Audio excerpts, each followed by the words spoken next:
नमस्कार मित्रांनो, मी गणेश घुगे। मित्रांनो, आज कायद्याने आपल्याला जे काही अधिकार दिलेले आहेत त्या अधिकाराचा वापर केल्यानंतर आपल्यावर होणारा अन्याय आपण कसा दूर करू शकतो आणि त्याच्यामध्ये न्याय कसा मिळवू शकतो ह्याचं आज एक उदाहरण आहे ते मी तुमच्या समोर सादर करत आहे। मित्रांनो, कोटक बँकेमध्ये मी सिविल स्कोर चांगला होण्याच्या हेतूने 3 वेळा गोल्ड लोन घेतलं होतं।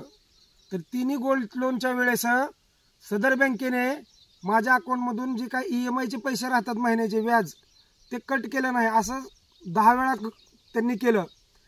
तर या बाबतीत मी संबंधित मॅनेजरला भेटलो असता मॅनेजरकडून उडवाउडवीची उत्तरे दिली गेले, वेळ मारून नेण्याचे काम केलं त्यांनी।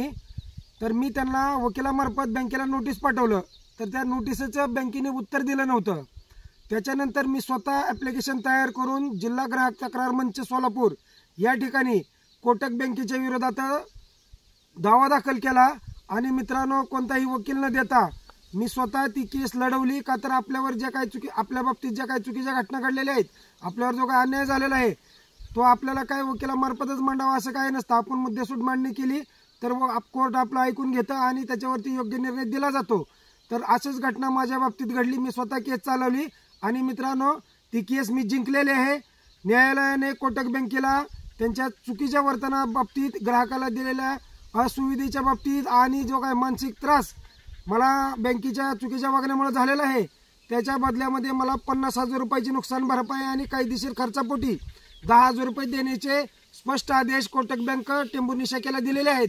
तर मित्रांनो, सांगण्याची वेळ अशी आहे की जर कोणतीही बँक असेल, कोणतेही शासकीय कार्यालय असेल, कुठलीही आस्थापना असेल, तर ते जर आपल्या बाबतीत जर चुकीची घटना घडवत असेल आणि त्याचा आपल्या बँकिंग क्षेत्रातल्या कुठल्याही व्यवहारावरती जर परिणाम होते असेल तर आपण गप न बसता त्या विरोधात आवाज उठवा। कधी काय अडचण आली, ज्या त्या क्षेत्रामध्ये जे कोणी समजदार असतात त्यांना तुम्ही फोनच्या माध्यमातून कॉन्टॅक्ट करून किंवा प्रत्यक्ष भेटून त्यांचा सल्ला घेऊन योग्य ती कारवाई करावी, म्हणजे जेणेकरून जो ग्राहक आहे, आपण जे ग्राहक आहोत, तर त्या ग्राहकाच्या हक्काचं संरक्षण होत राहील। आपण जर गप बसलो तर हे मुजोर लोक आपल्यावरती अधिक अन्याय करायचा प्रयत्न करतात आणि आपलं नुकसान करतात। आपण आपल्या नुकसानाच्या बाबतीत जोपर्यंत ठामपणे उठाव करत नाही तोपर्यंत हे मुजोर लोक अजिबात वठणीवर येणार नाहीत।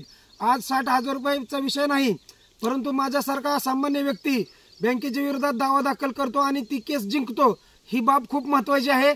तर माझी तुम्हाला प्रत्येकाला विनंती आहे, ज्या पण वेळेस आपण गोल्ड लोन करत असाल, कुठलेही लोन काढत असाल, त्यावेळेस त्या बँकेचे व्याजदर किती आहेत बघा, त्यांच्याकडे ECS सिस्टम चालू आहे का बघा, म्हणजे तुमच्या अकाउंटमधून पैसे कट झाले पाहिजे। आज जवळजवळ सर्वच बँकेला तशी प्रणाली आहे, परंतु बऱ्याच वेळा काय होतं, काही वेळेस काय होतं की हप्ता कट होत नाही। तर आपण जागृत राहून त्या गोष्टीकडे लक्ष द्यावं आणि व्याजदराचा जो विषय आहे ते अगोदरच ठरवून घ्यावा।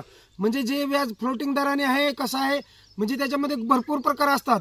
म्हणजे जसं जसं आपलं रिड्युसिंग अमाऊंट होते, लोनची रक्कम जशी जशी कमी होत जाते, तर ती रक्कम राहिलेल्या मूळ मुद्दलावरतीच व्याज लावलं जाणार का एकूण लोनच्या अमाऊंटवरती व्याज लावलं जाणार, अशा काही बरेच प्रकार असतात। त्या जाणकाराचा सल्ला घेऊन आपण करावा। आणि आपल्याला विनंती आहे की हा व्हिडिओ जास्तीत जास्त शेअर करा। जर बँकिंग क्षेत्रामध्ये जर कोणाला असा वाईट अनुभव आला असेल आणि बँकेच्या चुकीमुळे जर तुमचं काही नुकसान झाले असेल तर तुम्ही संबंधित प्रशासनाकडे दाद मागा। त्यांनी जर न्याय मागितली, त्यांनी जर तुम्हाला न्याय नाही दिला, आपला एखादा कोणीतरी वकील मित्र असतो किंवा कोणीतरी वकील देऊन त्यांचा सल्ला घ्या। कुठं गरज पडली तर तुम्ही आमच्याशी संपर्क साधावा। मित्रांनो, हे काल मला जजमेंट कॉपी मिळालेली आहे, आपण ही बघू शकता। तर यामध्ये ही केस मी स्वतः चालवलेली आहे आणि न्यायालयाने एकदम योग्य निर्णय दिलेले आहेत। ठीक आहे, माझ्या अपेक्षाप्रमाणे निर्णय नसेल जरी झाला तर परंतु स्वतः केस लढवून केस जिंकणं हे माझ्यासाठी खूप महत्त्वाचं आहे। आणि बँकेने जो हलगर्जीपणा केला आहे, मला 100% खात्री आहे आणि आशा आहे की कोटक बँक इथून पुढे त्यांच्या ग्राहकाच्या बाबतीत चुकीचं कधीही वागणार नाही। कधी काय अडचण असेल तर संपर्क साधा। जय हिंद, जय महाराष्ट्र, आपला गणेश घुगे।